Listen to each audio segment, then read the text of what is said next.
आपण मरणनाथपूरमध्ये श्री स्वामी समर्थ डेअरी फार्ममध्ये आपण भेट देण्यासाठी आलेलो आहोत। तर पाहूया आपण की त्यांना न्यूट्रिक्रॉप म्हणून एक प्रॉडक्ट दिलं होतं। तर हे लहान वासरांना त्याला दिलेलं होतं आपण 1 महिन्यापूर्वी। तर त्याचा रिझल्ट पाहूया आपण त्यांच्यासोबत।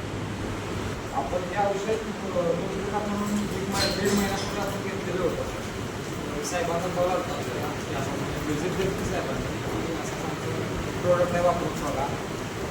त्यानंतर काय बॉटल घेतलेली, त्यानंतर मी 1-2 पाड्यांना 2 रेड्यांना वापरलं आणि 1.5 महिन्यातच माझ्या रेड्यांना म्हणजे सांगण्याच्या पलीकडे रिझल्ट आपल्याला भेटलेला आहे। म्हणजे ते पाड्यातलं दिसतं तुम्हाला पाड्या कशा आहे चला तर आपण महिन्याची पाड्या म्हणजे 1 महिन्याची पाड्या आहे ती बघू शकता की हा रिझल्ट कसा आहे।